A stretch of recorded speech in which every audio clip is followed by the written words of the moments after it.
On the morning of January 24, 2006, a young woman drove to work in Orlando, Florida. But she never arrived, and 18 years later, the only witness to what happened has never been identified. Before we dive in, leave a comment telling us where in the world you're watching from. And don't forget to subscribe, because tomorrow we uncover another case that will stay with you long after the screen fades to black. Jennifer Joyce Kesse was 24 years old when she vanished. To understand what happened to her, or rather what might have happened, we have to start with who she was. Not just a name in a case file, but a person with ambitions, routines, fears, and a life that was unfolding with promise. Jennifer was born on May the 20th, 1981, in New Jersey, the eldest child of Drew and Joyce Kesse. When she was still young, the family relocated to the sun-drenched sprawl of Central Florida, settling in Tampa before eventually moving to Bradenton. From an early age, Jennifer displayed a fierce independence and a relentless work ethic. She was the kind of person who set goals and then pursued them with quiet determination. Her parents often described her as responsible, cautious, and deliberate, someone who didn't leave things to chance. The Kesse household was one built on structure and mutual support.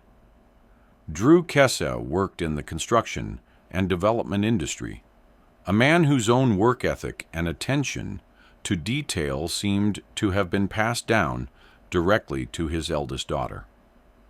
Joyce Kesse was the emotional anchor of the family, the one who maintained the intricate web of communication that kept everyone connected, despite the demands of modern life. Together, they had created a home environment where achievement was encouraged but never demanded, where their children were given both roots and wings. Jennifer's childhood in Florida was typical in many ways: school, friends, extracurricular activities. But those who knew her even then could see something different about her. She wasn't content with simply going through the motions. When she committed to something, whether it was a school project or a part-time job, she gave it her full attention. Teachers remarked on her focus. Friends admired her ability to juggle multiple responsibilities without appearing overwhelmed. There was a maturity about her that seemed to exceed her years. By the time she reached high school, Jennifer had already begun mapping out her future. She knew she wanted to attend the University of Central Florida. She knew she wanted to study finance. She knew she wanted to build a career that would provide her with independence and security.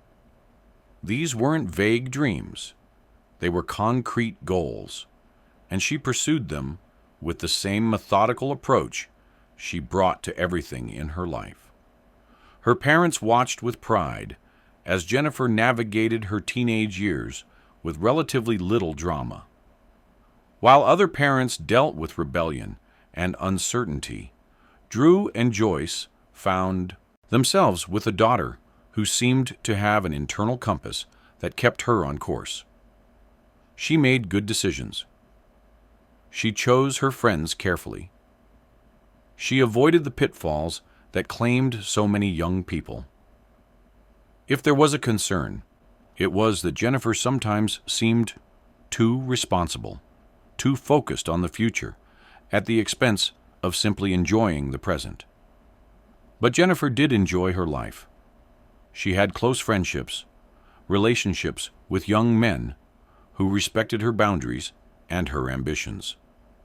She traveled when she could, visited friends at other universities, experienced the kind of freedom that comes with the transition from adolescence to adulthood. She simply did these things with a level of caution that her parents appreciated, even if it sometimes made her seem older than her years. By her early 20s, Jennifer had graduated from the University of Central Florida with a degree in finance. The years she spent at UCF were formative in ways that extended beyond academics. The university, located in the eastern suburbs of Orlando, was one of the largest in the nation, a sprawling campus where tens of thousands of students navigated the transition from adolescence to adulthood. For Jennifer, these years represented both an opportunity and a challenge. The opportunity was to immerse herself in a field she found genuinely fascinating: the mechanics of finance, the intricate dance of numbers and risk and reward. The challenge was to do so while maintaining the sense of self she had carefully cultivated throughout her childhood and teenage years. Jennifer approached her studies with characteristic focus. She wasn't the type of student who simply showed up for exams. She attended lectures, participated in discussions, formed study groups with classmates who shared her commitment to excellence. Her professors noticed her. In a sea of students who often seemed more interested in social life than academic achievement, Jennifer stood out as someone who genuinely cared about mastering the material. She asked thoughtful questions. She challenged assumptions. She sought to understand not just the what, but the why. But Jennifer's time at UCF wasn't all work and no play. She understood the importance of balance, of building relationships that would sustain her beyond the classroom. She made friends, attended campus events, and even dated, though never with the reckless abandon that characterized some of her peers. She was selective, cautious about who she let into her life. This wasn't coldness or aloofness. It was simply a recognition that her time and emotional energy were valuable, that they should be invested wisely. During her junior year, Jennifer took an internship at a financial services company in Orlando. The experience was eye-opening. She saw firsthand how the theories and concepts she was learning in the classroom translated into real-world applications. She watched experienced professionals navigate complex financial landscapes, making decisions that had tangible consequences for their clients and their companies. She learned that success in finance wasn't just about understanding numbers. It was about understanding people, about reading situations, about having the confidence to make difficult decisions under pressure. The internship confirmed what Jennifer had suspected for years. This was the path she wanted to follow. When she graduated from UCF in the early 2000s, she did so with honors, with a degree that represented not just academic achievement, but genuine expertise. She had proven to herself and to everyone around her that she could set ambitious goals and then achieve them through discipline and hard work. She was ambitious, driven by the desire to build a career in a field that demanded precision and discipline. In 2006, she was working as a finance manager at Central Florida Investments, a timeshare company located in Ocoee, a suburb west of Orlando. The company specialized in vacation ownership properties, a niche within the broader real estate and hospitality industry that required a unique understanding of both finance and customer relations. Jennifer's role was multifaceted. She managed accounts, analyzed financial data, worked with clients to structure payment plans and investment strategies. It was challenging work, the kind that required both analytical skills and interpersonal finesse. Her colleagues respected her. In an industry that could sometimes feel transactional and impersonal, Jennifer brought a level of professionalism and genuine care that set her apart. She was punctual, arriving at the office each morning with a preparedness that spoke to her organizational skills. She was organized, maintaining meticulous records and staying on top of the complex details that defined her work. And she had a reputation for handling complex accounts with ease, for remaining calm under pressure, for finding solutions when others saw only problems. She had recently been promoted, a testament to her competence and her ability to navigate the corporate landscape with grace. The promotion had come after months of consistent performance, of demonstrating that she could be trusted with greater responsibility. Her supervisor, a veteran of the industry who had seen countless young professionals come and go, had recognized in Jennifer something rare, a combination of technical skill and emotional intelligence that promised a long and successful career. The promotion meant more than just a title and a raise. It meant that Jennifer's hard work was being recognized. It meant that the path she had chosen, the goals she had set for herself years earlier, were proving to be attainable. For someone who had always been driven by a need to prove herself, to demonstrate her competence and independence, this was deeply satisfying. But the demands of the job were real. The timeshare industry operated on tight margins and high customer expectations. Jennifer often found herself working long hours, managing multiple accounts simultaneously, dealing with clients who could be demanding and occasionally difficult. She handled these challenges with the same measured approach she brought to everything else. She didn't complain. She didn't seek sympathy. She simply did the work, confident that her efforts would continue to be rewarded. Jennifer's life, from the outside, appeared to be progressing exactly as she had planned. She had recently purchased a condominium at the Mosaic at Millennia, a sprawling apartment complex in northwest Orlando. The decision to buy rather than rent was significant, a milestone that represented both financial stability and personal independence. At 24 years old, Jennifer was joining the ranks of young professionals who had managed to navigate the complex and often intimidating world of real estate financing, mortgage applications, and property ownership. The Mosaic at Millennia was one of those modern developments that had sprung up across Orlando in the early 2000s, part of the city's relentless expansion into what had once been orange groves and wetlands. The complex was relatively new, its buildings featuring contemporary architecture and amenities designed to appeal to young professionals like Jennifer. There were pools, fitness centers, clubhouses, all the features that developers knew would attract renters and buyers who wanted more than just a place to sleep. The complex was located in a part of Orlando that was experiencing rapid growth. The mall at Millennia, one of the city's upscale shopping destinations, was just minutes away, a gleaming temple of commerce that housed luxury brands and attracted shoppers from across Central Florida. The location offered convenience, access to major highways, proximity to dining and entertainment, the kind of lifestyle that young professionals aspired to. For Jennifer, who had to commute to Ocoee each day for work, the location represented a reasonable compromise between urban amenities and suburban accessibility.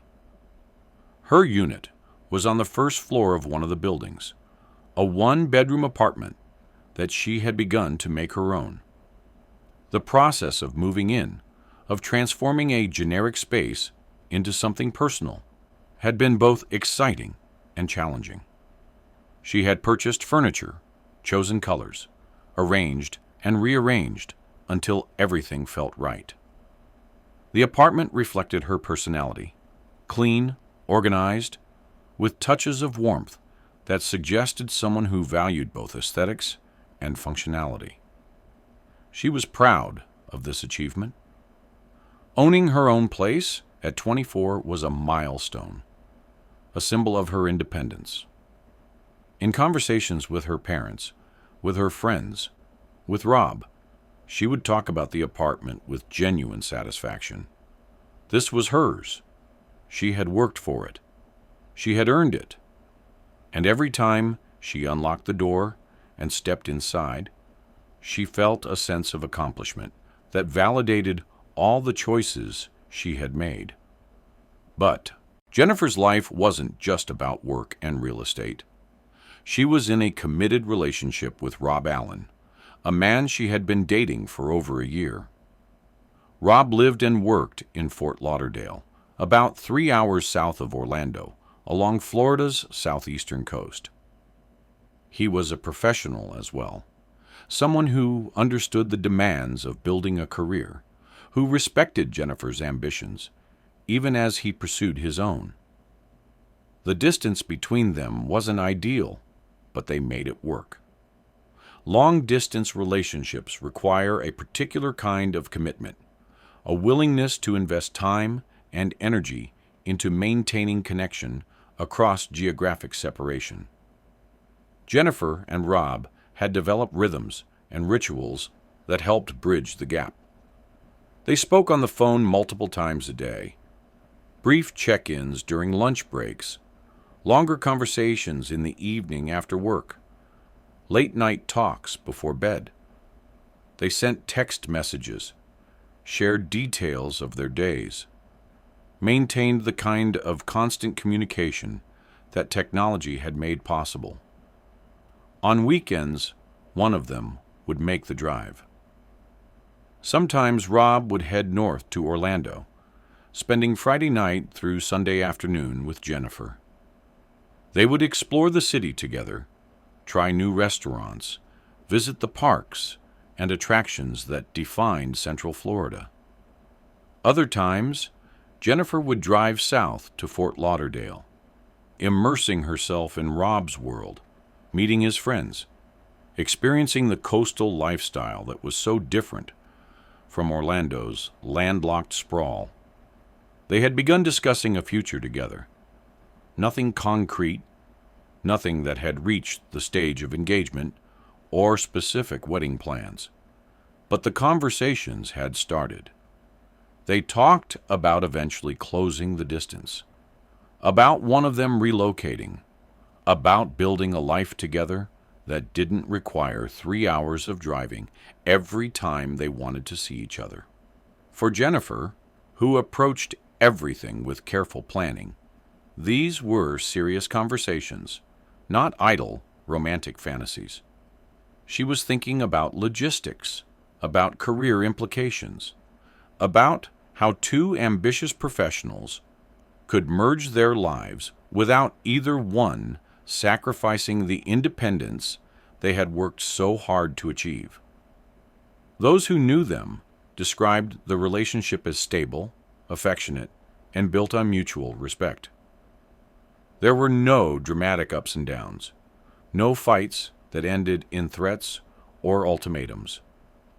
They disagreed sometimes, as all couples do, but they worked through their differences with maturity and communication.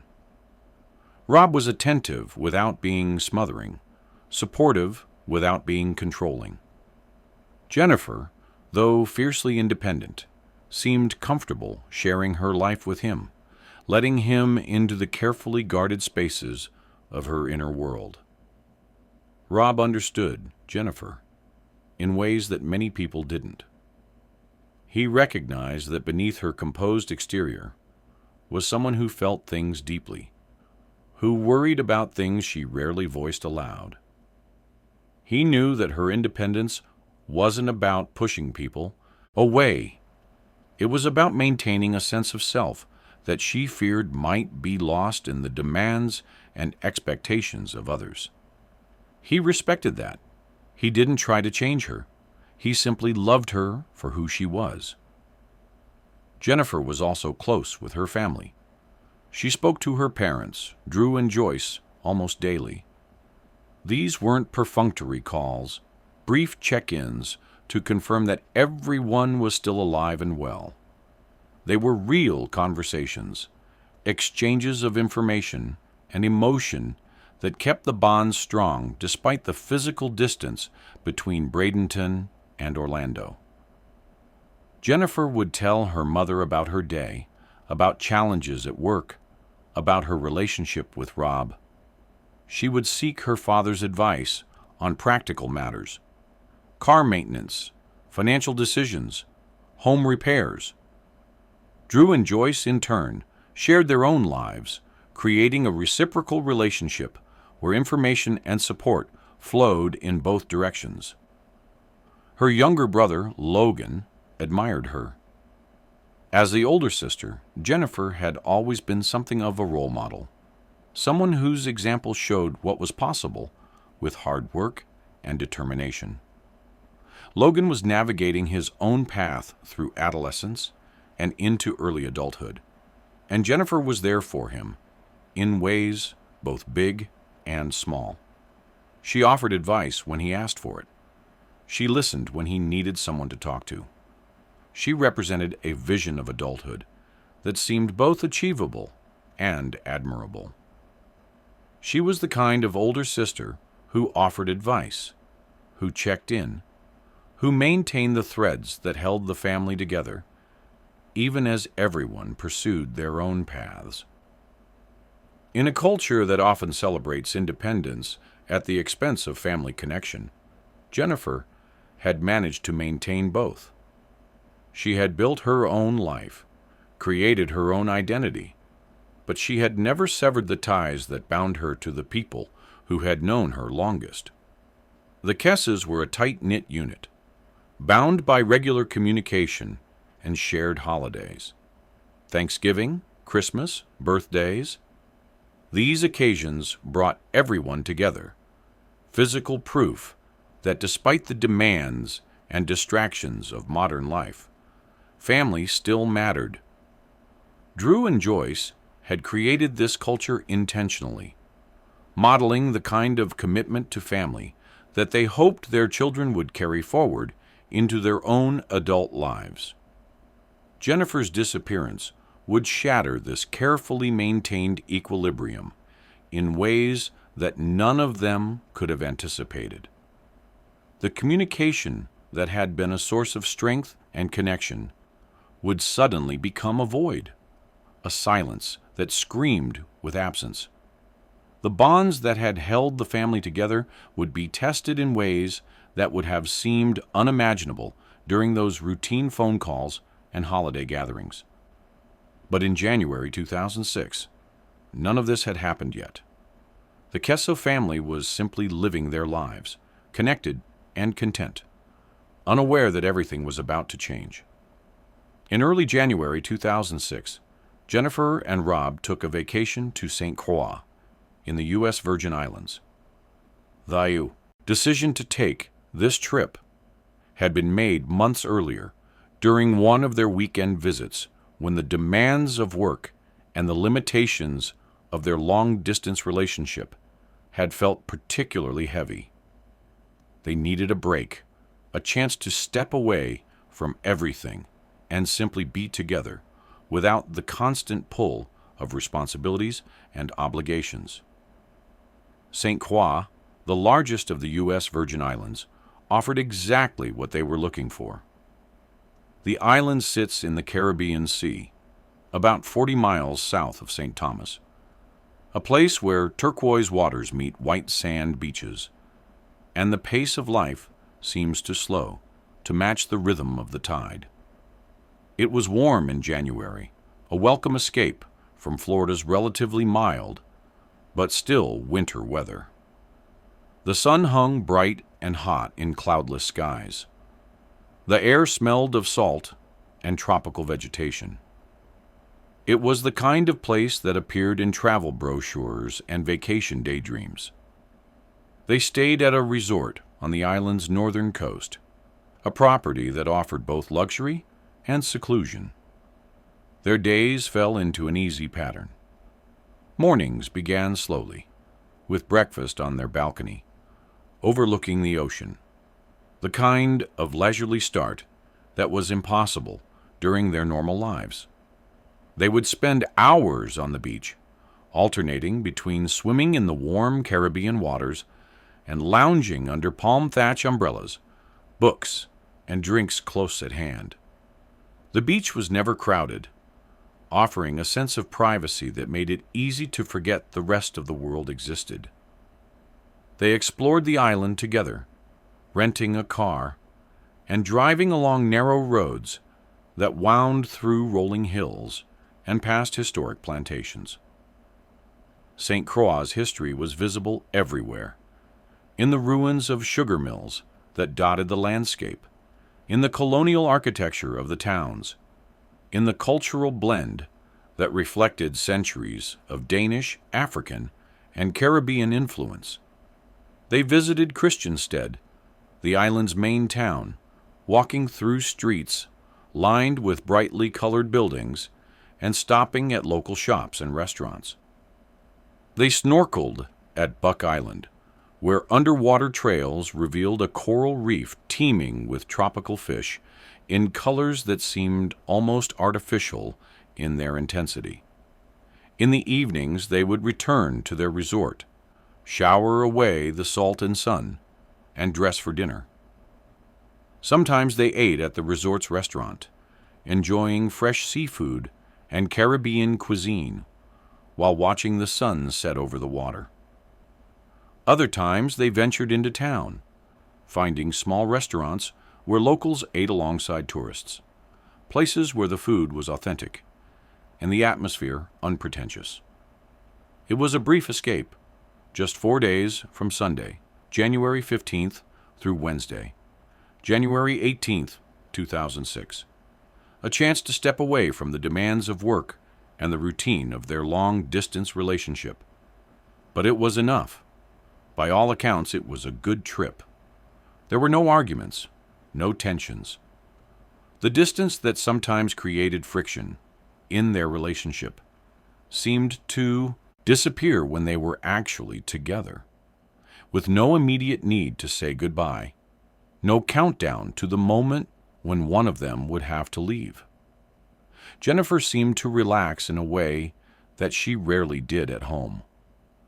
The constant vigilance she maintained, the careful monitoring of work responsibilities, the management of her apartment, the coordination of her social life, could be set aside temporarily.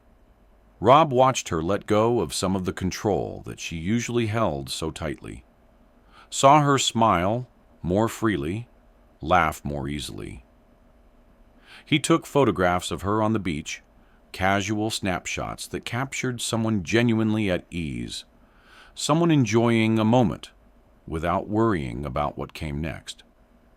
They talked about the future during those 4 days, conversations that took on a different quality in the tropical setting. Without the immediate pressure of their separate lives pulling at them, they could discuss possibilities more openly.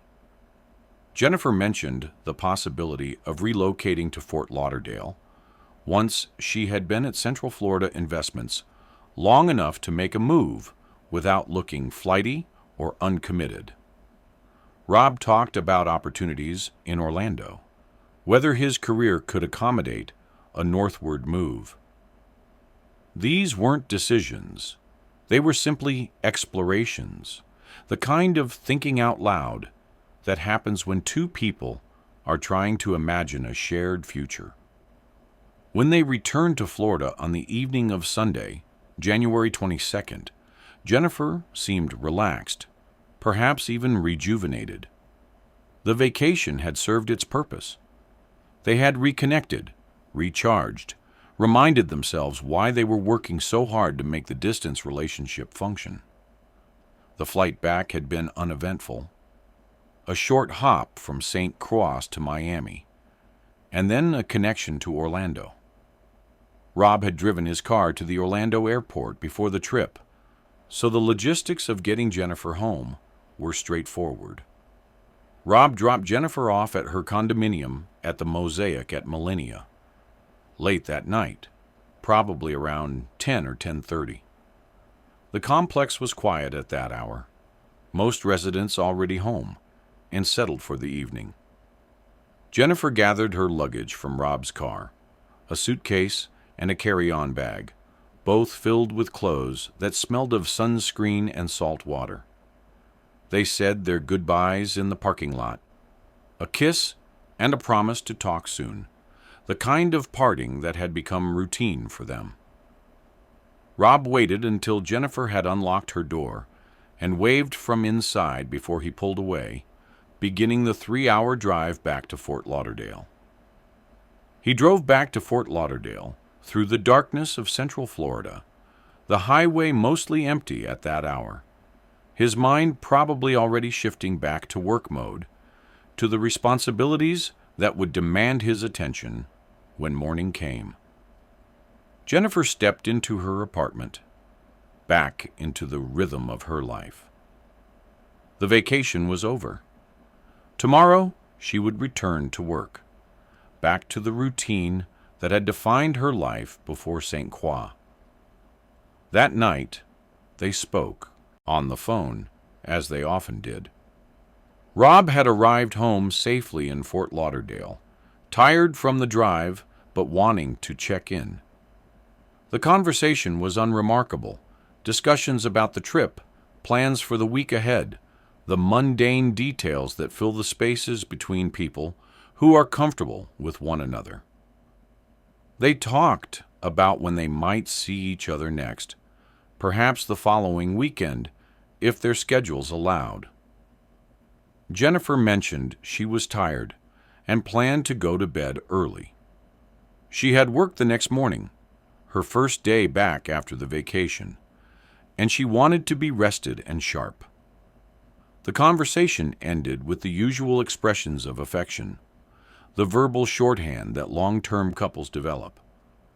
Rob hung up, probably fell asleep quickly in his own bed, expecting that they would talk again the next day as they always did. Jennifer, alone in her apartment, began the process of unpacking, sorting laundry, preparing for the return to normal life. She had work in the morning. She needed to be responsible, organized, ready. It was who she was. But before we follow Jennifer into that final night, we need to understand the place she called home, because the Mosaic at Millennia was more than just an address. It was an environment, a community, and potentially the site of whatever happened to Jennifer Kesse. The Mosaic at Millennia was a large complex sprawling across multiple acres in northwest Orlando. It was one of those developments that had been built to accommodate the city's explosive growth in the early 2000s. Hundreds of units spread across multiple buildings, connected by parking lots and walkways, landscaped with palm trees and tropical plants that required constant maintenance in Florida's heat and humidity. The complex was designed to feel modern and upscale, with amenities that would appeal to young professionals and small families, pools with lounging areas, a fitness center with relatively new equipment, a clubhouse where residents could gather for events. But it was also a transient community, populated largely by young professionals and families who moved in and out with regularity. The turnover was constant. Leases ended. New jobs in other cities called people away. Relationships ended, and people needed to separate. This meant that the sense of community was fragile. Neighbors might exchange pleasantries in passing, but deep relationships were rare. People came and went without leaving much of an impression. It was possible to live at the Mosaic for years and still not know the names of the people who lived 3 doors down. At the time Jennifer lived there, The complex was undergoing renovations. This was a significant detail, one that would become central to understanding what might have happened. The renovations were extensive, not just cosmetic updates, but substantial work on multiple buildings. Units were being updated with new fixtures, new flooring, fresh paint. The pool areas were being resurfaced. Common spaces were being modernized. It was the kind of comprehensive renovation that property management companies undertake when they want to justify raising rents and attracting a more affluent demographic. Construction workers were a constant presence, moving through the grounds from early morning until late afternoon. Their trucks filled parking spaces that residents paid for. Their tools and materials cluttered the pathways. Their voices, speaking in a mix of English and Spanish, echoed across the complex. The work was noisy, the sound of power tools, of hammering, of materials being moved and installed. For residents trying to work from home or simply enjoy a quiet evening, the noise was a constant irritation. The workers themselves were a varied group. Some were employed directly by established construction companies, skilled tradesmen with years of experience and professional reputations to maintain.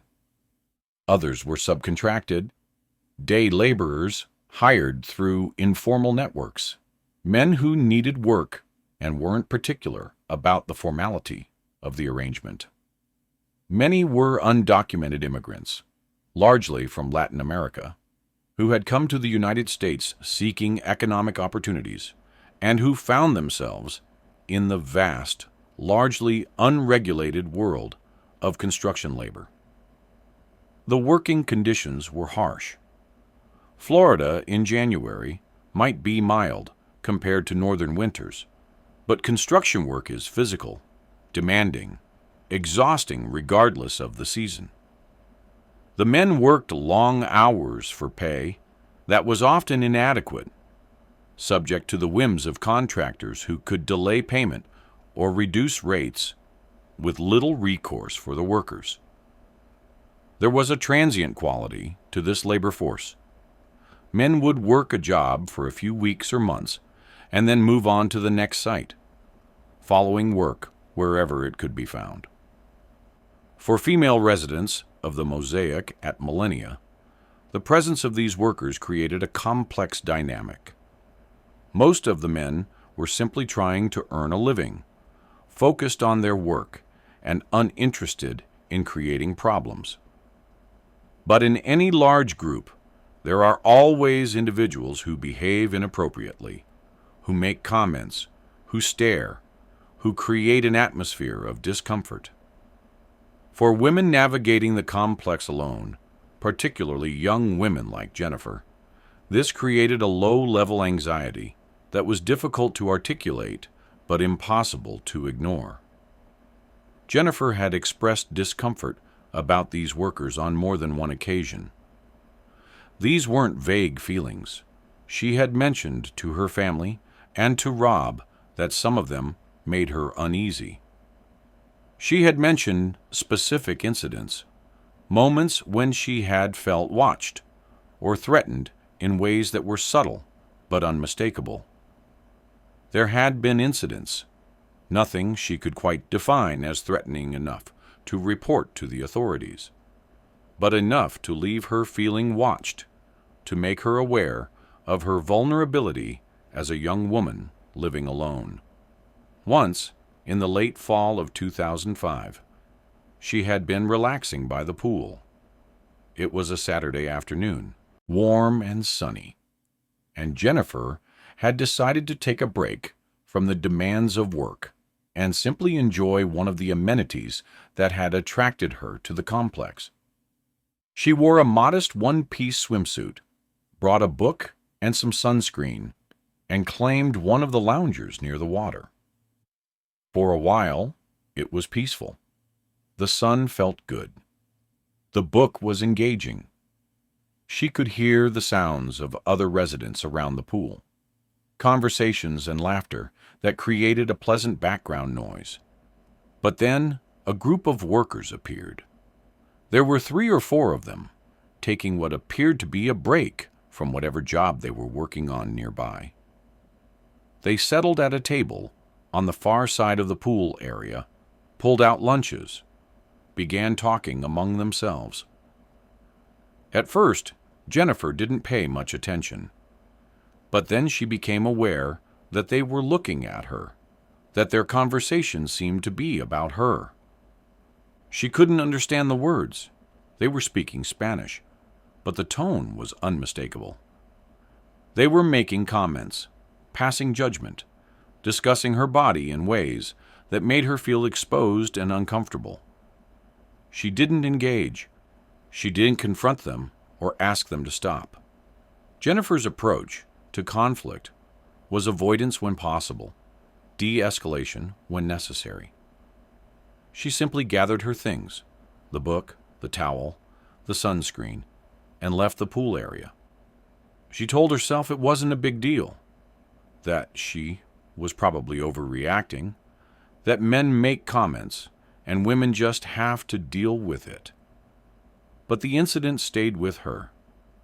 She mentioned it to Rob during one of their phone conversations. She mentioned it to her mother, framing it as an annoyance rather than a threat because she didn't want to worry anyone. Another time, she had been walking to her car, early one morning, heading to work.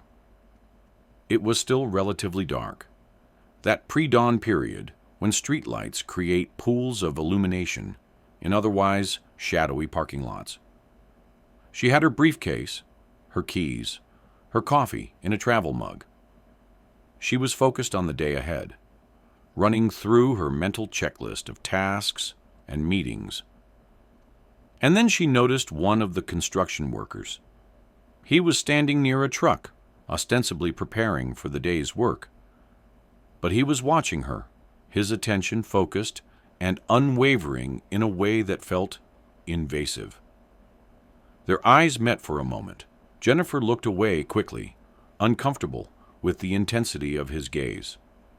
She got into her car, locked the doors immediately, and drove away. She told herself she was being paranoid, that there was nothing actually threatening about a man simply standing in a parking lot.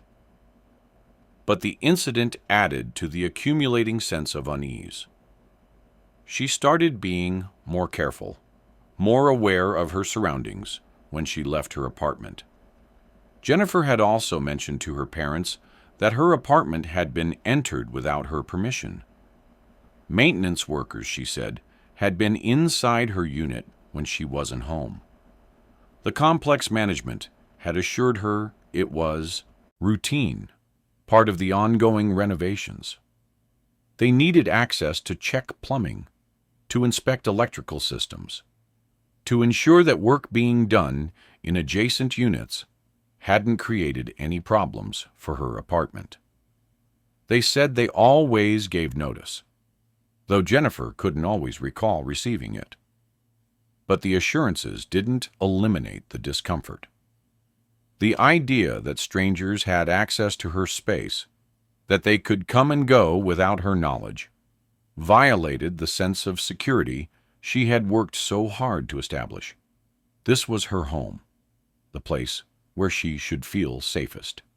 And yet, men she didn't know had keys, could enter when she wasn't there, could potentially go through her things, could learn her routines and patterns. She mentioned once to her mother that she felt like things had been moved.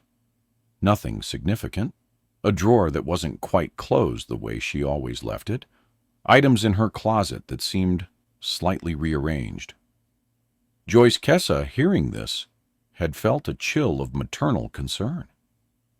She asked Jennifer if she wanted to install additional locks, if she wanted to request that the management provide advance notice before any entry. Jennifer, ever practical, said she would think about it. She didn't want to overreact. She didn't want to be seen as difficult or paranoid, but the concerns were there, lingering beneath the surface of her daily life. The truth was that Jennifer Kesse, for all her independence and confidence, was aware of her vulnerability as a young woman living alone. She took precautions. She locked her doors and windows. She varied her routines so she wouldn't be predictable. She stayed alert in parking lots and hallways. But precautions could only do so much. If someone was watching, if someone was planning, if someone saw her as a target, there were limits to what she could do to protect herself. The mosaic at Millennia, with its transient population and its constant stream of construction workers, created an environment where such predation was possible. The workers came and went. No one tracked them carefully. Background checks, if they were conducted at all, were cursory. The men worked in and around the homes of residents, had access to buildings and units, could observe the comings and goings of vulnerable targets. And when the work was done, they moved on to the next job, largely anonymous and untraceable.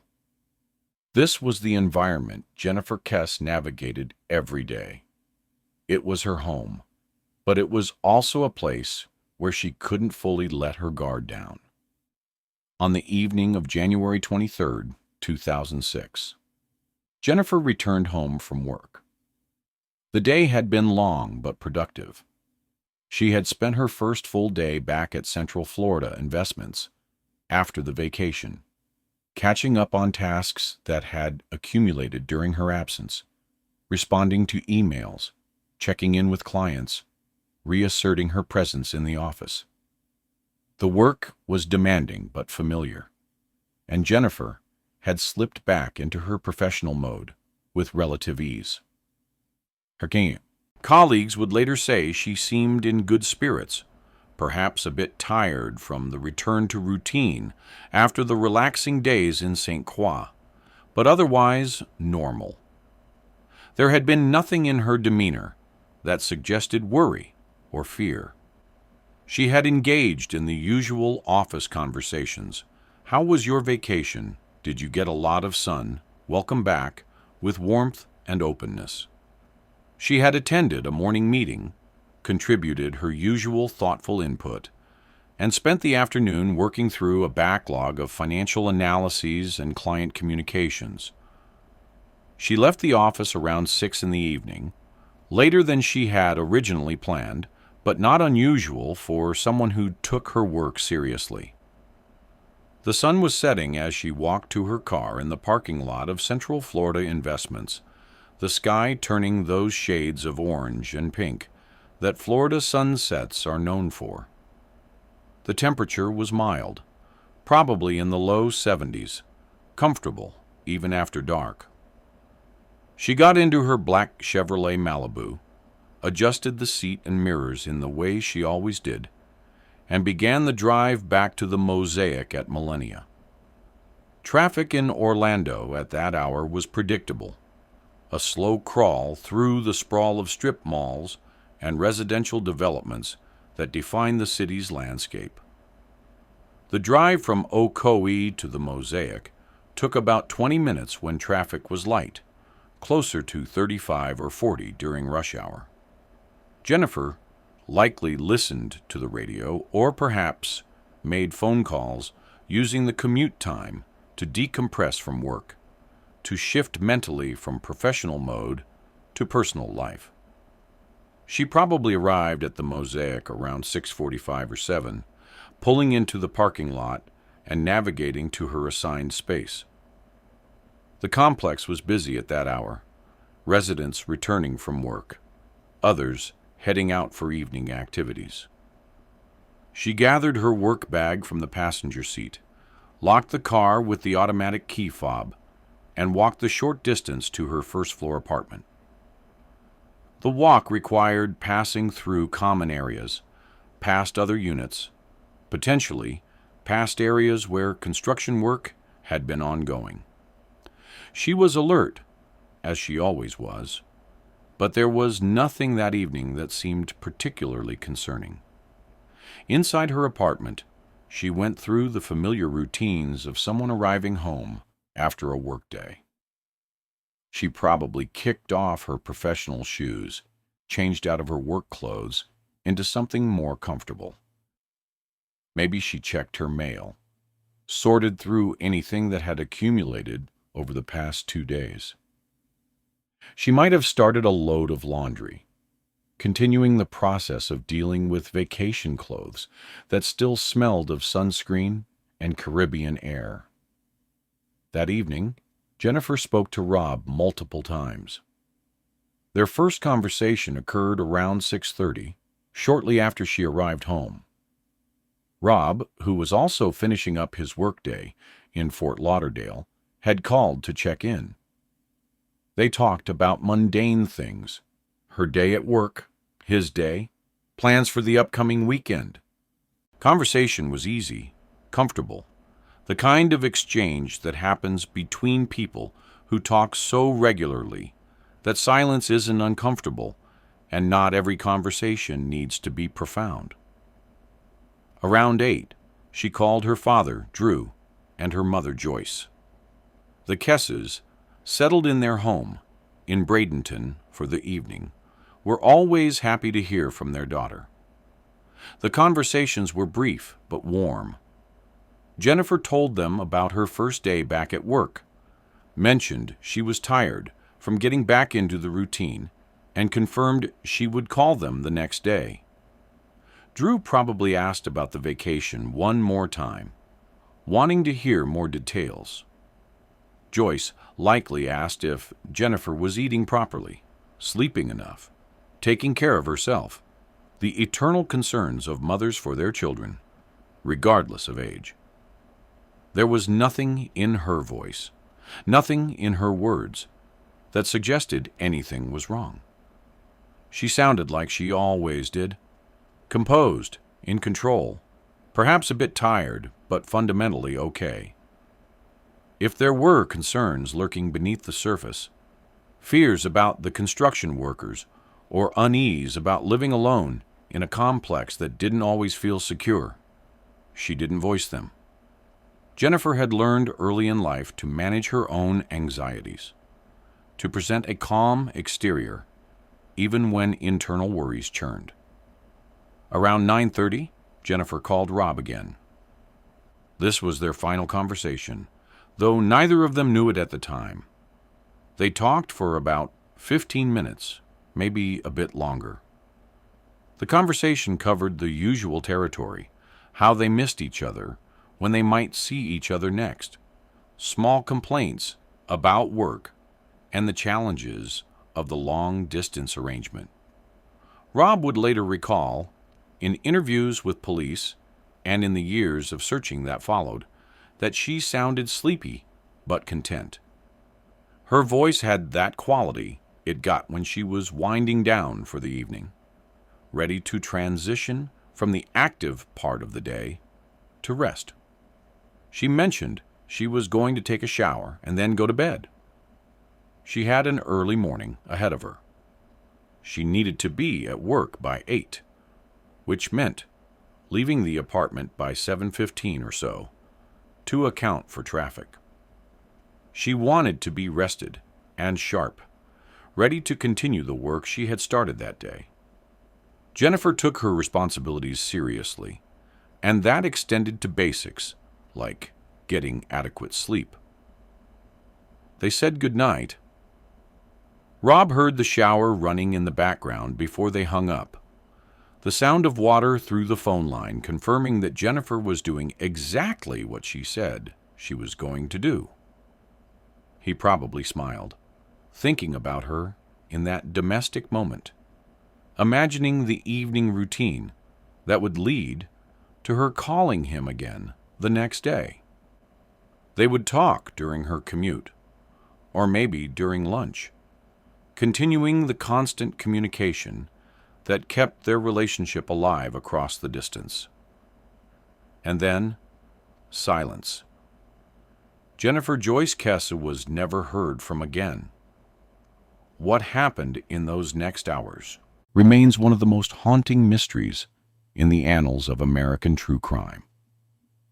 Somewhere between 9:45 p.m. on January 23rd, when her phone conversation with Rob ended, and 8 a.m. on January 24th, when she failed to show up for work, Jennifer Kesse vanished.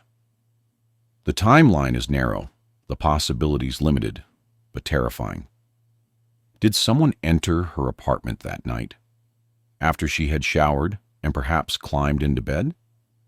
Did she leave her apartment willingly, on the morning of January 24th, only to be confronted in the parking lot? Did someone force their way in while she was still awake, overpowering her before she could call for help? The apartment, when it was later examined by police and by her desperate parents, offered few clues. Jennifer's bed appeared to have been made, or perhaps had never been slept in. This detail would become a point of intense speculation. Jennifer was known to make her bed every morning. It was part of her routine, a small act of order that set the tone for her day.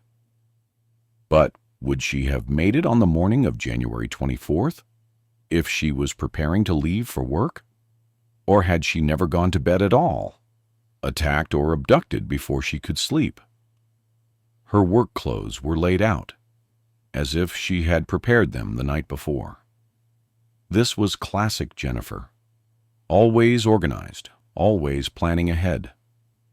The clothes were professional attire, appropriate for her position at Central Florida Investments, draped over a chair, or laid out in a way that would make getting dressed in the morning efficient and stress-free. But they remained unworn, a silent testament to a morning routine that never happened. Her purse was on the counter, containing her wallet, her credit cards, her identification, everything except her cell phone. The purse's presence suggested she hadn't left voluntarily for any extended period. A woman doesn't leave her home without her purse unless she's planning to return very quickly. The cell phone's absence, however, was significant. She had it with her either because she was carrying it when she was taken, or because whoever abducted her wanted the phone for some reason, perhaps to prevent her from calling for help, perhaps to delay the alarm that would be raised when she didn't answer calls. Her laptop was still there, plugged in and charging. In the bathroom, a wet towel hung over the shower rod, and the shower itself showed signs of recent use. The tiles might have still been slightly damp if someone had checked early enough the next morning. The scent of her shampoo still lingered faintly in the air, a ghost of her presence. These details confirmed that she had indeed taken the shower she mentioned to Rob, that she had been alive and following her normal routine as recently as 10 p.m. on January 23rd. But after that, nothing. No signs of struggle in the apartment. No overturned furniture. No broken glass. No blood.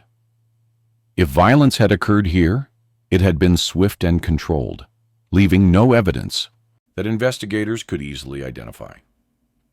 The door showed no signs of forced entry, which suggested either that Jennifer had opened it willingly for someone she knew or trusted, or that the perpetrator had a key, or that she was taken elsewhere, outside her apartment, where evidence would be harder to find. The silence that fell over Jennifer's life in those hours was absolute. Her phone stopped responding. Her routines ceased.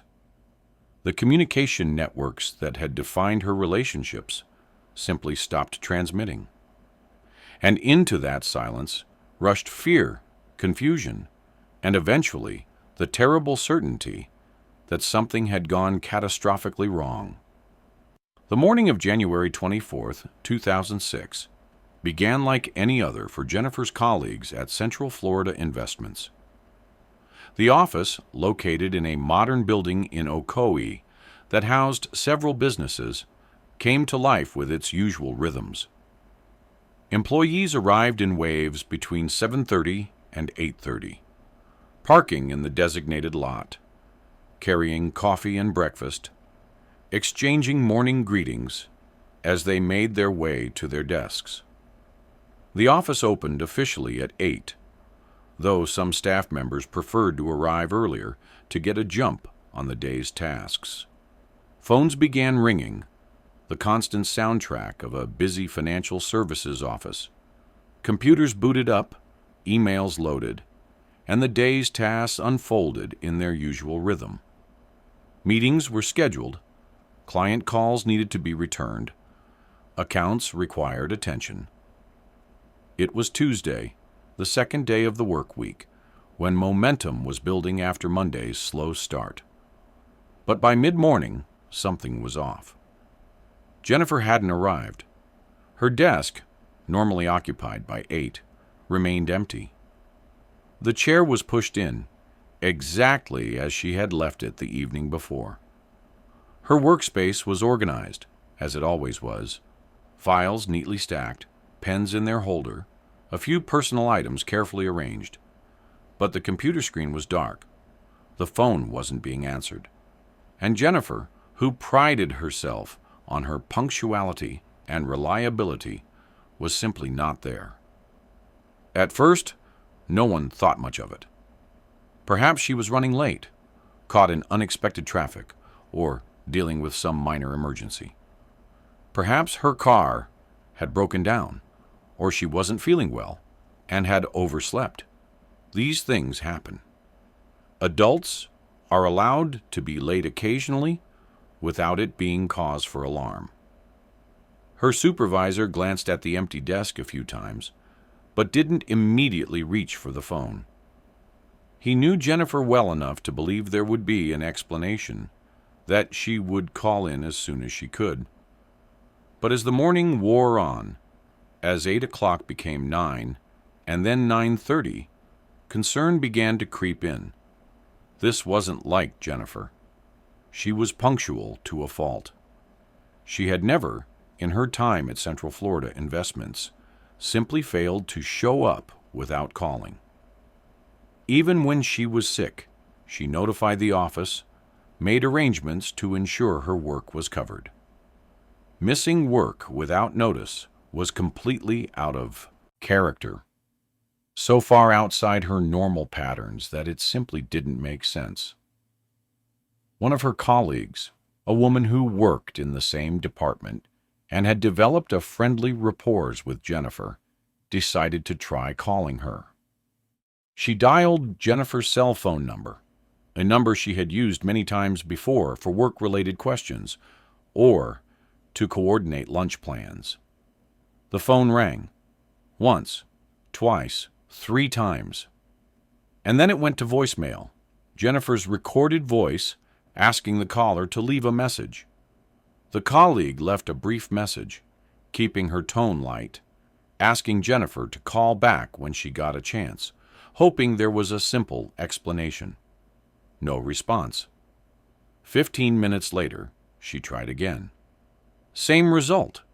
Ringing, voicemail, that recorded greeting that was simultaneously familiar and now somehow ominous. Another colleague tried as well, thinking perhaps Jennifer would recognize a different number, would be more likely to answer. But the result was the same. The phone rang through to voicemail, and Jennifer didn't call back.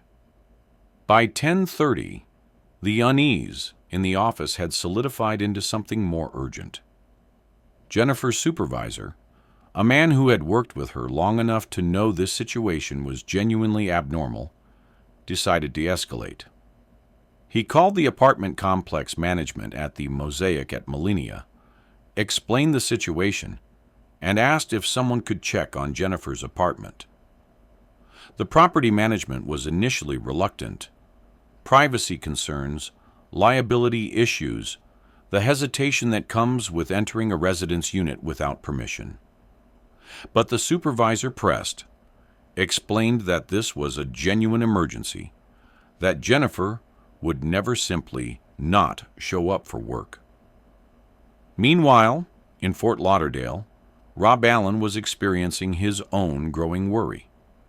He had tried calling Jennifer that morning, expecting to hear about her commute, about her day, the usual check-in that had become ritual for them. His first call was around 8:15, timed for when she would normally be in her car, driving to work. The phone rang, but she didn't answer. He left a voicemail, assumed she was busy, maybe dealing with heavier than usual traffic, or had forgotten to charge her phone overnight. He tried again at 9. Still no answer. By 10, Rob's worry had transformed into something approaching panic. He called Jennifer's office, was transferred to her department, and learned that she hadn't shown up for work. That's when the fear crystallized into something concrete and terrifying. Jennifer had vanished sometime between their last conversation the previous night and this morning. She was simply gone, unreachable, absent from all the places she should have been. Rob's hands trembled as he dialed the next number. He called Drew and Joyce Kesse, Jennifer's parents, knowing this conversation would terrify them, but also knowing they needed to know immediately. By noon, he had explained everything he knew, which wasn't much, but was still enough to trigger alarm in anyone who knew Jennifer. Drew and Joyce Kesse received Rob's call with immediate alarm. Joyce answered the phone, heard Rob's voice tight with worry, and felt her stomach drop even before he explained the situation. A mother knows. There's an instinct that operates below conscious thought, that reads tone and hesitation and translates them into dread.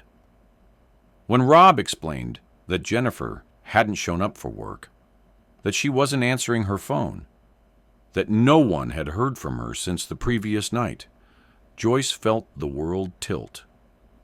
They, too, had been trying to reach Jennifer that morning. Joyce had called around 9, her usual time to check in with her daughter.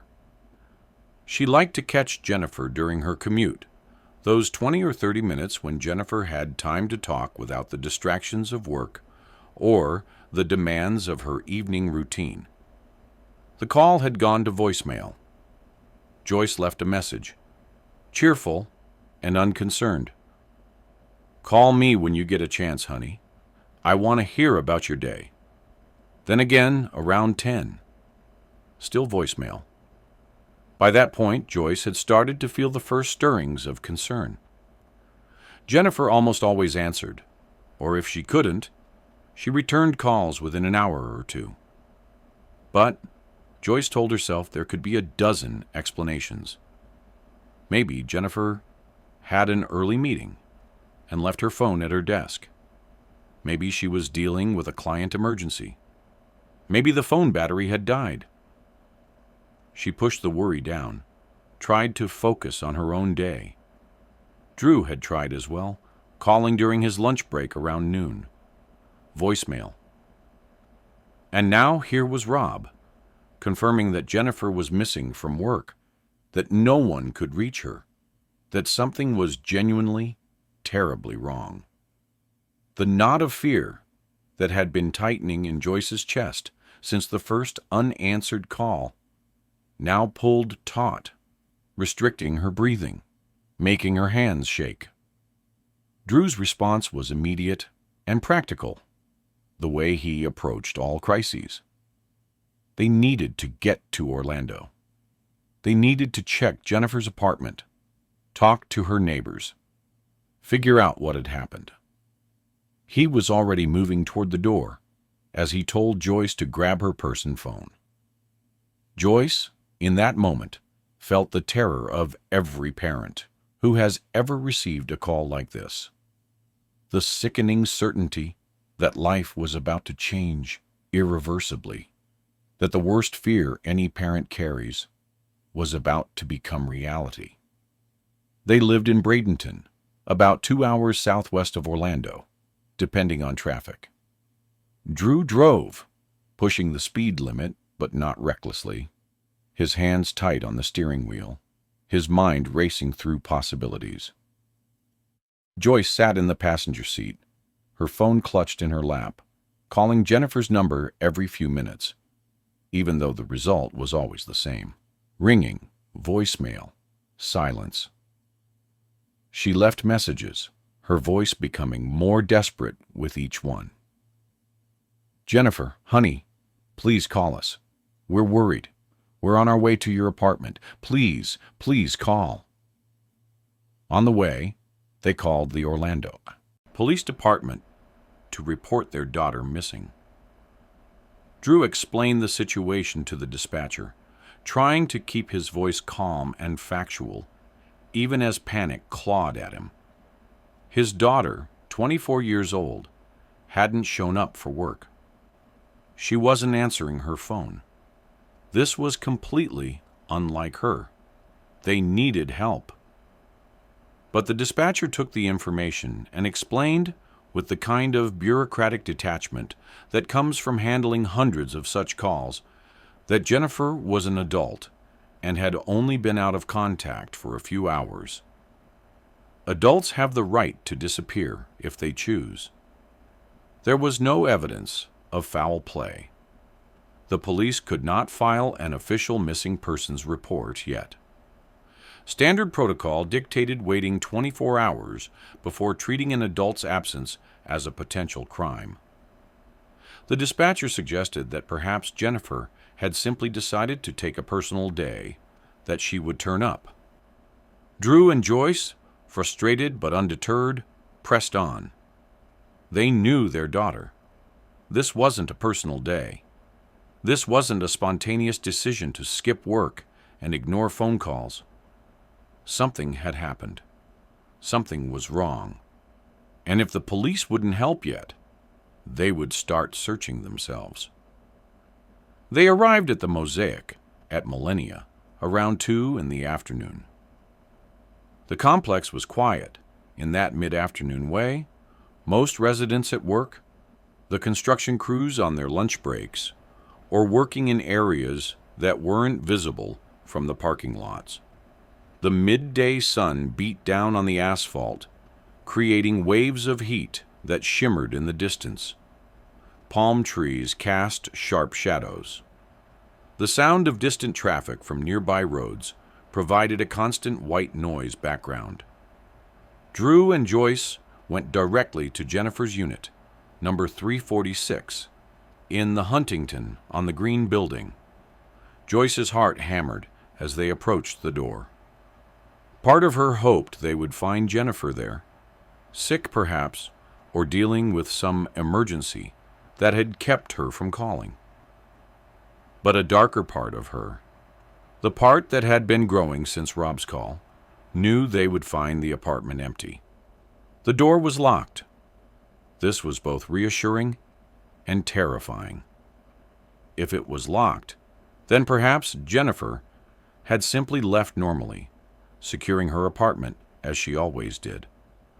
But it also meant they couldn't see inside, couldn't confirm whether she was there or what state the apartment was in. Drew used a spare key Jennifer had given him months earlier for emergencies exactly like this. His hand shook as he fitted it into the lock. The mechanism turned. He pushed the door open. The air inside was still, undisturbed, carrying that particular quality of a space that hasn't been occupied in hours.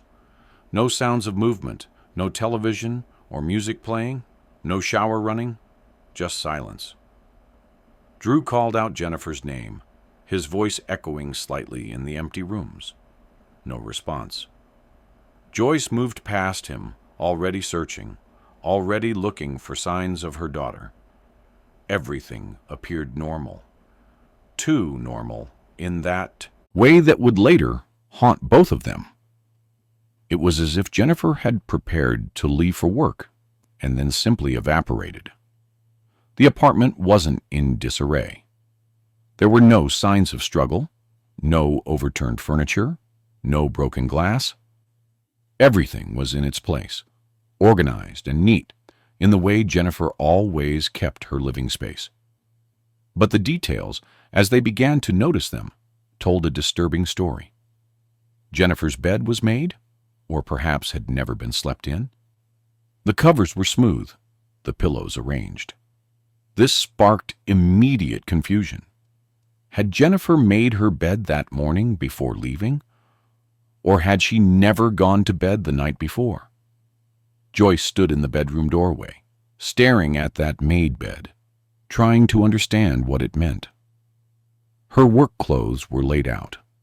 A pair of slacks and a blouse, professional attire suitable for her office, draped over a chair, as if Jennifer had selected them the night before as part of her evening routine. But they were unworn. The outfit she had intended to wear to work sat waiting, never put on, the clothing equivalent of plans that had been interrupted. In the living area, Jennifer's purse sat on the counter. Joyce picked it up with trembling hands, opened it, looked inside. Everything was there. Jennifer's wallet with her driver's license and credit cards, some cash, receipts, the miscellaneous items that accumulate in a woman's purse.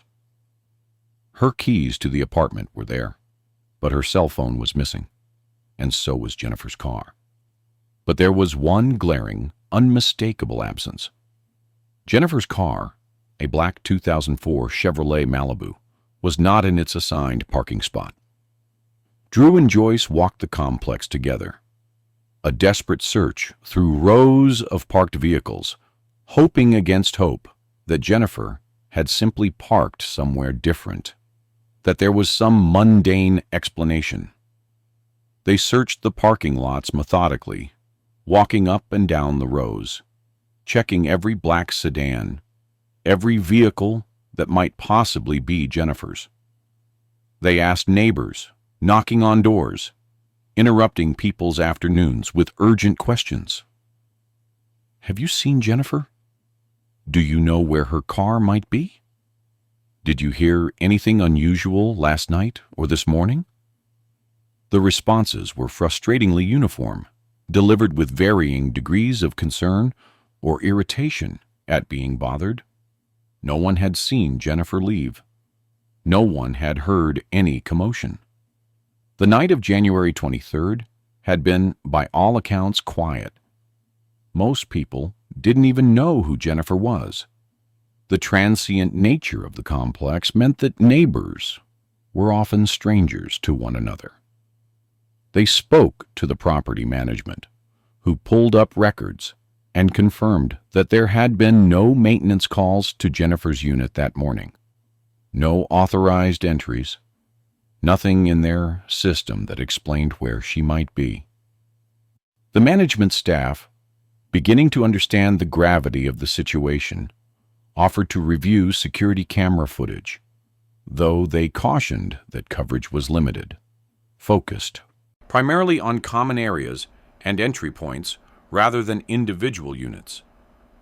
The Malibu was gone, and so was Jennifer. The two absences seemed inextricably linked. If the car was missing, then perhaps Jennifer had driven somewhere. But where? And why hadn't she gone to work? Why wasn't she answering her phone? And why had she left behind her purse, her identification, all the things a person needs when they leave their home? The Orlando Police Department, now contacted again by the Kesses, with the additional information that Jennifer's car was missing, agreed to open an investigation. By late afternoon, officers arrived at the Mosaic at Millennia and began conducting preliminary interviews. They were methodical, professional, following standard protocols for a missing person case. But there was also a certain skepticism, a hesitation born from experience. Adults disappeared for all sorts of reasons, not all of them sinister. Relationship problems, financial troubles, mental health crises. These things happen more often than abductions. But as they spoke to Drew and Joyce, as they heard about Jennifer's character and habits, as they saw the carefully organized apartment and heard about the unopened emails and missed meetings at work, the officers began to understand that this case was different. This wasn't a woman who had decided to disappear. This was someone who had been interrupted in the middle of her life, whose routines had been shattered by something unexpected and likely violent. They spoke to neighbors in the surrounding units, asking the same questions Drew and Joyce had asked, but with official authority behind them. Most residents had nothing to offer. They had been asleep or at work during the critical hours. But a few mentioned the construction workers, the transient men who moved through the complex daily. One resident mentioned feeling uncomfortable around some of them. Another said they had seen workers entering units without clear supervision. It wasn't much, but it was a thread, a potential direction for the investigation to pursue. Officers checked with hospitals and morgues across Central Florida, hoping and fearing what they might find. There was no record of Jennifer anywhere. No emergency room visits, no Jane Does matching her description, no accidents reported involving a black Chevrolet Malibu. She hadn't been arrested. She wasn't in any jail or holding facility. She simply wasn't in any of the systems that track people in crisis or conflict with the law. The search for Jennifer Kesse and her missing Chevrolet Malibu began in earnest as sunset approached. Detectives canvassed the area, checking nearby parking lots, shopping centers, and side streets, anywhere a car might be abandoned or overlooked. They contacted local towing companies to see if the Malibu had been impounded for parking violations. They checked with airports, bus stations, anywhere Jennifer might have gone if she had decided to travel suddenly. Every lead came back empty. Drew and Joyce stayed at the apartment that night, unable to leave, unable to give up the hope that Jennifer would somehow return. They called her phone obsessively, knowing it was futile but unable to stop. They organized Jennifer's friends, creating an impromptu search party that would begin at first light the next day. They contacted local media, explained the situation, asked for help in getting Jennifer's name, and face out to the public. By the morning of January 25th, the search had expanded significantly. Friends and volunteers distributed flyers with Jennifer's photograph across Orlando. Local news stations began running stories about the missing finance manager, broadcasting that same high school graduation photo that Drew and Joyce had provided. Tips began coming in. Reported sightings that almost all turned out to be mistaken identity, speculation about what might have happened, theories from armchair detectives who thought they saw patterns or connections. For 2 days, the search yielded nothing. Despite the publicity, despite the growing number of people looking, despite the Orlando Police Department's increasingly active investigation, there was no sign of Jennifer or her car. It was as if both had simply ceased to exist. The silence was oppressive, the absence of information creating a void that filled with fear and desperate hope in equal measure. And then, on the morning of January 26, 2006, a breakthrough that would simultaneously answer questions and create a mystery that would endure for decades. A resident at the Huntington on the Green condominiums, a different complex located about a mile from the Mosaic at Millennia, noticed a black Chevrolet Malibu parked in a visitor's spot. The car had been sitting there for at least a day, maybe longer. The resident, who was generally observant and took note of vehicles that didn't belong to regular residents, thought it odd that a car would remain in a visitor's spot for so long without anyone seeming to visit. The resident called the police, reported the abandoned vehicle, and mentioned that it had been there through the previous night. The officer who took the call asked for the license plate number. The resident walked out to the parking lot, squinted at the plate, and read off the numbers. The officer ran it through the system. A hit came back immediately. It was Jennifer Kesse's car. Within minutes, the information was relayed to the detectives working Jennifer's case. Within an hour, multiple units had descended on the Huntington on the Green. Drew and Joyce, who had been coordinating search efforts from Jennifer's apartment, received a call from the lead detective. "We found her car," he said. Joyce felt momentary hope. If they found the car, maybe they would find Jennifer. But the detective's tone was wrong. Too measured, too careful. The car was empty. Jennifer wasn't there. Detectives arrived at the Huntington on the Green within the hour. The Malibu was parked nose in, neatly positioned in a visitor's space near the entrance to the complex. The car was locked. There were no visible signs of damage, no broken windows, no blood, no obvious evidence of a struggle.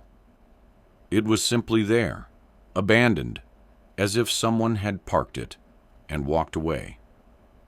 The Orlando Police Department immediately secured the vehicle as evidence. A forensic team was called in to process the car. They dusted for fingerprints, searched for trace evidence, examined every inch of the interior and exterior. The results were perplexing. The car was clean, too clean. Whoever had driven it there had wiped it down. There were no usable fingerprints on the door handles, the steering wheel, or the gear shift.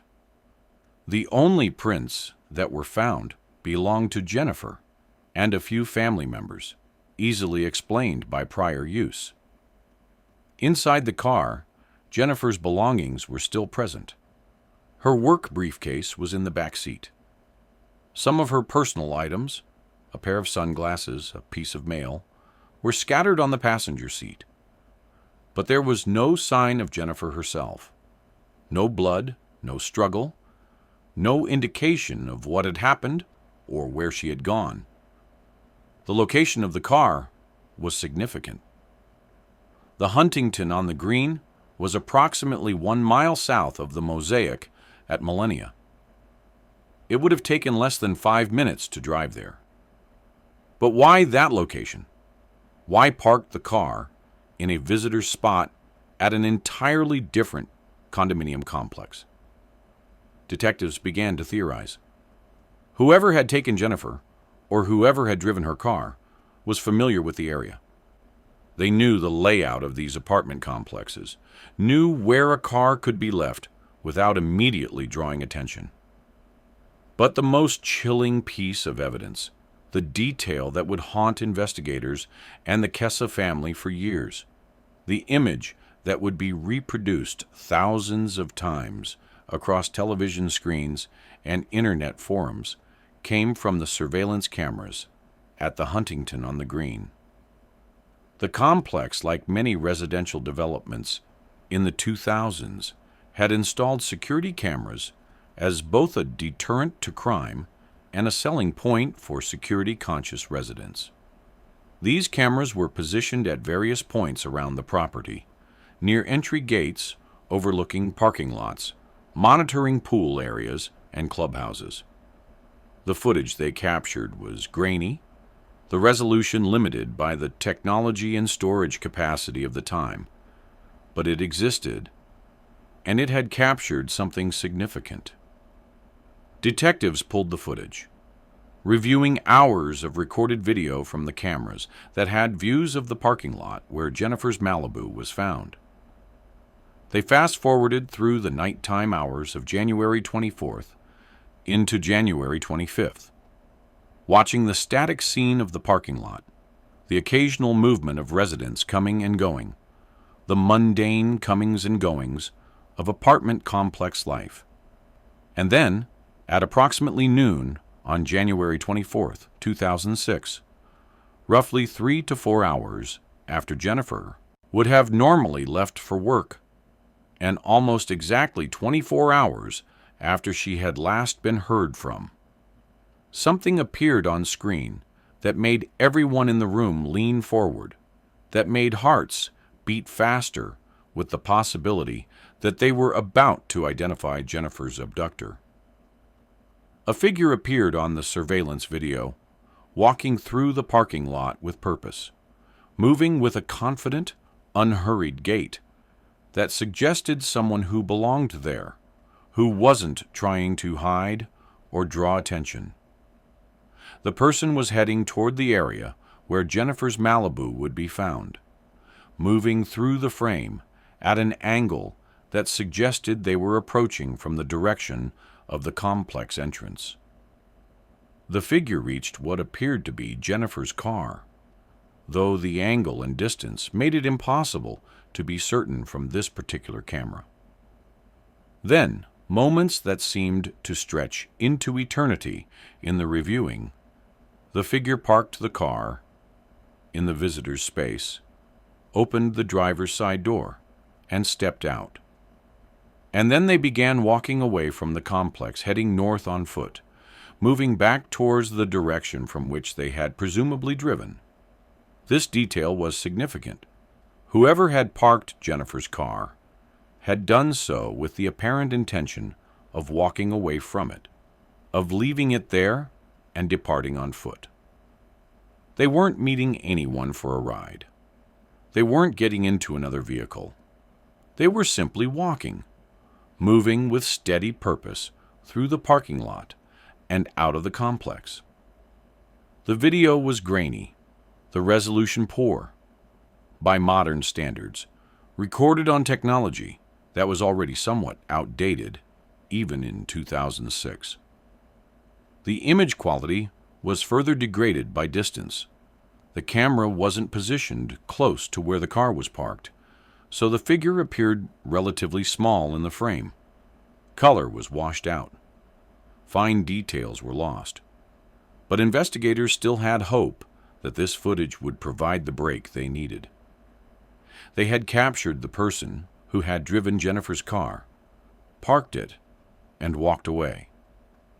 This person almost certainly knew what had happened to Jennifer, might be the perpetrator themselves, or at minimum was an accessory after the fact.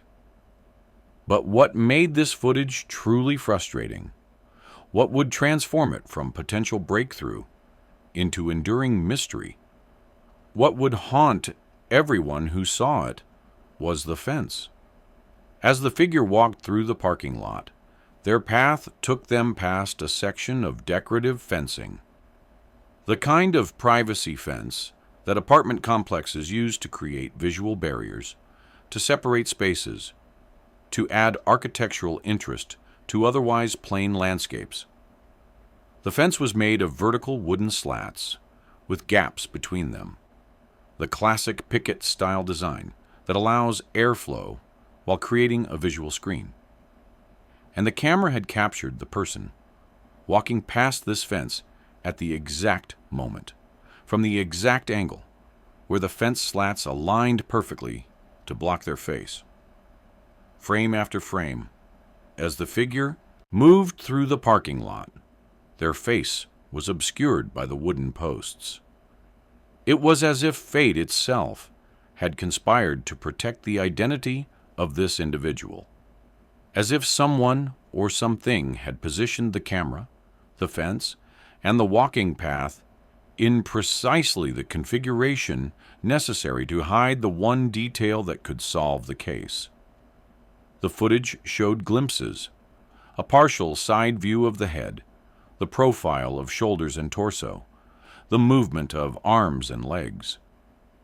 But the face, the identifying feature that would allow anyone to definitively say who this person was, remained hidden behind those fence posts throughout every crucial frame. Investigators and analysts would later describe it as almost supernaturally unlucky, a coincidence so perfect it seemed impossible. If the person had walked 3 feet to the left or right, or if they had passed by 5 seconds earlier or later, their face would have been fully visible. But they didn't, and it wasn't. The figure appeared to be of average height and build, characteristics that describe millions of people and narrowed down nothing. The detectives studied the video frame by frame, trying to glean any identifying detail, any characteristic that might help them find this person. They were wearing light-colored clothing, possibly a work uniform or casual attire, khaki pants, perhaps, and a light-colored shirt. The clothing was nondescript, the kind of thing that tens of thousands of people in Orlando might wear on any given day. Detectives studied the video frame by frame, analyzing every pixel, every shadow, every movement. They consulted with forensic video analysts, experts who specialized in extracting information from poor quality footage. The analysts tried to determine gender from body language and build, but the conclusions were frustratingly inconclusive. Was the person male or female? It was impossible to say with certainty. The clothing, the walk, the posture, all were ambiguous, fitting within the range of both male and female body types and movement patterns. Some analysts suggested the person appeared to be male, based on the stride length and shoulder width, characteristics that tend to differ statistically between men and women. The walk seemed confident. The shoulder movement suggested upper body strength. The stride suggested height that was more typical of men. But other analysts weren't convinced, pointing out that these characteristics existed on a spectrum, that plenty of women would match these same measurements and movement patterns, that assuming gender from body movement was inherently unreliable. The hands were visible in some frames, though again, the detail was limited. Analysts tried to determine if the person was wearing gloves or had any distinctive markings, tattoos, scars, anything that might help with identification. But the resolution was too poor. The hands appeared normal-sized, neither notably large nor small, offering no additional clues. The clothing was analyzed in detail. Was it a uniform? Several analysts believed it might be, given the light color and what appeared to be similar tones for the shirt and pants. This fit with theories that Jennifer's abductor might have been one of the construction workers from the mosaic at Millennia. Many wore khaki, or light-colored work clothes, as de facto uniforms. But it could just as easily have been casual wear, the kind of outfit anyone might choose for a January day in Orlando. The gait was studied by movement specialists, experts who believed they could identify individuals from the way they walked. Everyone has a distinctive walk, subtle differences in stride length, hip movement, arm swing, posture. But extracting that information from this particular video proved impossible. The angle was wrong, the person was too far away, the video quality too poor. The walk appeared normal, unremarkable, providing no distinctive signature that could be matched against known individuals. This figure, this person of interest, became the focal point of the investigation, the silent witness to Jennifer's disappearance, whose identity remained just out of reach. The video was released to the public within days, broadcast on local news stations, shared across the nascent social media platforms of 2006, disseminated anywhere people might see it and recognize the individual. Thousands of people saw it. Tips poured into the Orlando Police Department, people claiming to recognize the walk, the build, the clothing. Family members became suspicious of each other. Neighbors reported neighbors. Ex-spouses saw opportunity for revenge. But despite the widespread attention, despite the countless hours spent analyzing the footage, despite the thousands of tips and theories, the person's identity remained a mystery. Investigators followed up on every credible lead, interviewed hundreds of people who were suggested as possible matches, brought in individuals for comparison, but nothing stuck. Every lead evaporated under scrutiny. Every theory collapsed when confronted with facts. To this day, nearly 2 decades later, no one knows who that figure is. The person who parked Jennifer's car, who walked away through that parking lot on the afternoon of January 24th, 2006, remains unidentified. They are somewhere out there, living their life, carrying whatever knowledge they have about what happened to Jennifer Kesse. Whether they are the perpetrator, an accomplice, or simply someone who found and moved the abandoned car is unknown. But they hold a secret that has tormented a family for 18 years. The Orlando Police Department launched a full-scale investigation into Jennifer Kesse's disappearance. Detectives interviewed everyone who knew her, family, friends, colleagues, neighbors. They constructed a timeline of her final known hours, tracing her movements from the moment she returned home on January 23rd to the last time anyone heard her voice. The timeline was frustratingly short. Jennifer had been home. She had spoken to Rob and her parents. She had showered. And then, nothing. The focus inevitably turned to the construction workers at the Mosaic at Millennia. Jennifer had mentioned her discomfort with them. She had felt watched.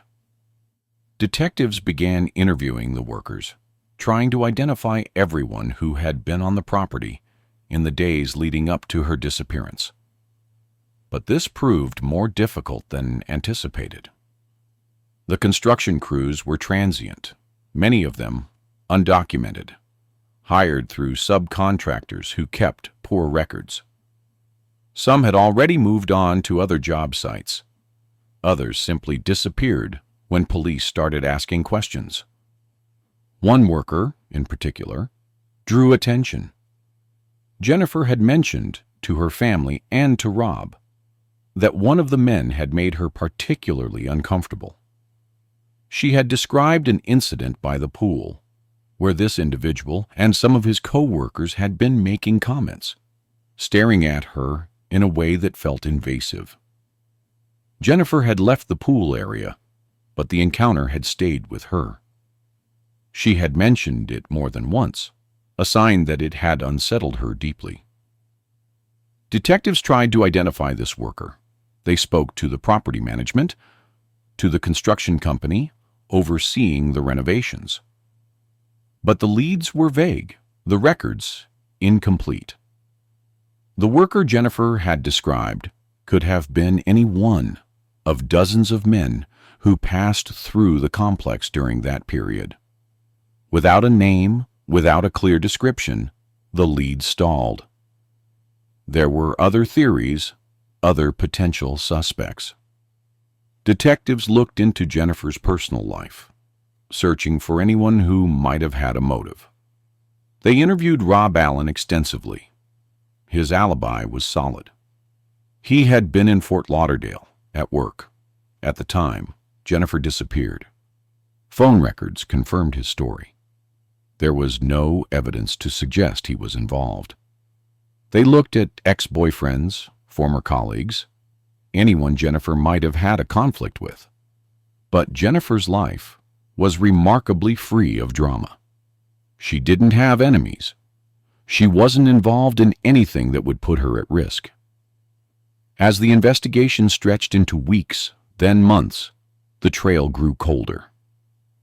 The Orlando Police Department received hundreds of tips, but none led to a breakthrough. The person in the surveillance video remained unidentified. Jennifer's cell phone, which had been on her person when she vanished, was never recovered. Detectives pinged the phone, hoping to triangulate its last known location, but the signal had gone dead shortly after Jennifer would have left her apartment. Either the phone had been turned off, or the battery had died. For Drew and Joyce Kesse, the lack of answers was agonizing. They refused to accept the silence. They hired private investigators, hoping that fresh eyes might see something the police had missed. They organized search parties, distributing flyers with Jennifer's photograph across Central Florida. They appeared on local and national news programs, pleading for information, keeping their daughter's case in the public eye. But as the months turned into years, the frustration mounted. Drew and Joyce began to clash with the Orlando Police Department over the handling of the case. They felt the investigation had stalled, that leads were not being pursued aggressively enough. They requested access to the case files, hoping to review the evidence themselves, but the police refused, citing the ongoing nature of the investigation. The Kesses filed public records requests, fought legal battles, anything to gain insight into what was being done to find their daughter. In 2008, the FBI became involved, offering assistance with forensic analysis and resources that the Orlando Police Department lacked. But even with federal involvement, the case remained unsolved. The surveillance video was enhanced, analyzed by experts using cutting-edge technology, but the person's identity continued to elude investigators. Over the years, various theories emerged. Some believed Jennifer had been abducted by someone she knew, someone who had gained her trust. Others speculated that she had been the victim of a random predator, someone who had been watching her, waiting for an opportunity. The most persistent theory, the one that seemed to align with the evidence, was that Jennifer had been taken shortly after leaving her apartment on the morning of January 24th. Perhaps she had been forced into her own car, driven to an unknown location, and then the car had been ditched at the Huntington on the Green to throw off investigators. But why? What was the motive? If it was a sexual predator, why was there no evidence of an assault at the apartment or in the car? If it was a robbery, why was nothing taken? Jennifer's purse, her credit cards, her valuables, all were left behind. The lack of a clear motive made the case even more baffling. In 2016, on the 10th anniversary of Jennifer's disappearance, the Orlando Police Department held a press conference.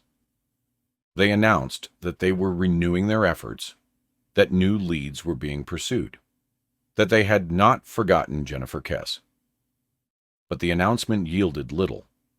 The case remained as cold as ever. Then in 2018, a significant development. After years of legal battles, the Orlando Police Department agreed to release the case files to the Kesse family. Drew and Joyce, along with their legal team, finally gained access to the thousands of pages of reports, witness statements, and investigative notes that had been compiled over the years. They hoped that by reviewing the files themselves, they might find something the police had overlooked, some small detail that could crack the case open. The Kesses and their team of private investigators began combing through the files. They re-interviewed witnesses, re-examined the surveillance footage, followed up on tips that had been dismissed or inadequately investigated. They focused heavily on the construction workers at the Mosaic at Millennia, believing that the answer lay somewhere within that group of transient laborers. One name kept surfacing. A man who had been working at the complex at the time of Jennifer's disappearance. A man who had been questioned briefly by police, but never thoroughly investigated. The Kesse's private investigators tracked him down, tried to interview him, but he refused to cooperate. They presented their findings to the Orlando Police Department, urging them to take a closer look. But without concrete evidence, there was little the police could do. In 2019, advances in DNA technology offered a glimmer of hope. The forensic evidence collected from Jennifer's car was re-examined using techniques that hadn't existed in 2006. But the results were inconclusive. The car had been too clean. Whoever had driven it had been careful, methodical. Any trace evidence that might have been present had been degraded by time and the elements. The Kesses also turned to genealogical DNA analysis, the same method that had been used to solve decades-old cold cases like the Golden State Killer. But this approach required a DNA sample from the perpetrator, and no such sample existed in Jennifer's case. The car had been wiped clean. There was nothing to test. As of 2024, nearly 2 decades after Jennifer Kesse vanished, the case remains unsolved. But it is not forgotten. The Orlando Police Department maintains an active investigation.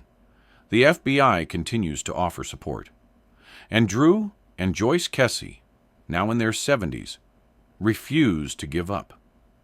They have dedicated their lives to finding their daughter, or at the very least, to finding out what happened to her. Recent years have brought new developments. In 2023, the Orlando Police Department announced that they were using advanced facial recognition technology to reanalyze the surveillance video from the Huntington on the Green. While the person's face remains obscured, technology has advanced to the point where analysts can make educated guesses about physical characteristics, height, build, even gait patterns that might help narrow down the pool of potential suspects. There have also been renewed efforts to track down the construction workers who were at the Mosaic at Millennia in January 2006. Many of them were undocumented. Many used false names. But investigators have been working with immigration records, employment databases, and even social media to locate and interview these individuals. Some have been found. Others remain ghosts, untraceable. In early 2024, a tip came in that reinvigorated the investigation. A woman living in another state contacted the Orlando Police Department, claiming that her ex-boyfriend, a man who had worked construction in Orlando in the mid-2000s, had once made a disturbing comment about Jennifer Kesse. She said he had been drinking one night and had mentioned knowing something about that missing girl. The woman, who had only recently become aware of Jennifer's case through a true crime podcast, felt compelled to come forward. Detectives immediately followed up. The man in question was tracked down and interviewed. He denied any knowledge of Jennifer's disappearance, claimed the woman was lying to get back at him for their failed relationship. His alibi for January 24th, 2006 was shaky but not impossible. He claimed he had been working at a job site in another part of Orlando. Records were inconclusive. The investigation into this lead is ongoing, but the questions remain. What happened to Jennifer Kesse? Who is the person in the surveillance video? Why was her car abandoned at the Huntington on the Green? And perhaps most haunting of all, where is Jennifer? The theories are numerous, but few feel satisfying. Some believe Jennifer was abducted from the parking lot of her apartment complex as she was leaving for work. Perhaps someone had been waiting for her, someone who knew her routine. The abductor forced her into her own car, drove her to a secondary location, and then returned to ditch the car. The person in the surveillance video was the abductor, walking away after abandoning the vehicle. Others believe the abduction occurred inside Jennifer's apartment. Perhaps someone gained entry the night of January 23rd, after she had finished her phone calls and gone to bed. Perhaps they had a key or knew how to bypass the lock. They took Jennifer, forced her into her car, and then drove away, abandoning the vehicle the next day. This theory is supported by the fact that Jennifer's bed appeared to have been made or never slept in. But it doesn't explain why there were no signs of a struggle inside the apartment. A darker theory suggests that Jennifer knew her abductor, that she let them into her apartment willingly, or left with them voluntarily, never suspecting what was about to happen. This theory is less popular among those who knew Jennifer. She was cautious, street smart. She wouldn't have gone with someone she didn't trust. But people have been wrong before. And then there is the theory that the construction workers hold the key, that one of them, or a group of them, had been watching Jennifer, that they knew her schedule, knew when she would be vulnerable, that they took her, perhaps as part of a plan, perhaps on impulse. This theory aligns with Jennifer's expressed discomfort, with the transient nature of the workers, with the fact that so many of them disappeared when police started asking questions. But without evidence, without a body, without a confession, all of these theories remain just that. Theories. The truth, whatever it is, remains locked away, somewhere in the past, hidden in the silence of that January morning. Jennifer's family has never stopped searching. They maintain a website, a Facebook page, a network of supporters who keep her case alive. They offer a reward for information, currently standing at over $100,000. They appear on podcasts, on documentaries, on any platform that will give them a voice. They are driven by a singular, unwavering hope that someone, somewhere, knows something. The Orlando Police Department insists the case is a priority. They receive tips regularly, follow up on leads, and continue to work with the FBI. But the passage of time is a cruel adversary. Memories fade, witnesses move away, evidence degrades. The window for solving Jennifer's case grows narrower with each passing year. And yet, there is still hope. Advances in technology continue to offer new avenues for investigation. The surveillance video, once thought to be a dead end, may yet yield answers. DNA analysis, genealogical databases, facial recognition, all of these tools are more sophisticated now than they were in 2006. If there is evidence to be found, if there is a lead that was missed, it may still come to light. Jennifer Joyce Kesse was 24 years old when she vanished. She had her whole life ahead of her. She was smart, ambitious, loved by her family and friends. She deserved to live that life. She deserved to build the career she had worked so hard for, to marry Rob, to have children, to grow old. Instead, she became a statistic, a case number, a face on a missing persons poster. But to those who knew her, to her parents Drew and Joyce, to her brother Logan, to Rob, Jennifer's more than that. She is a daughter, a sister, a partner, a friend. She is a presence that refuses to be erased by time. Her laughter, her voice, her smile, these things linger in the memories of those who loved her. They refuse to let her become just another unsolved mystery. The search for Jennifer Kesse continues. Somewhere, someone knows what happened. Someone saw something. Someone holds the key to bringing her home.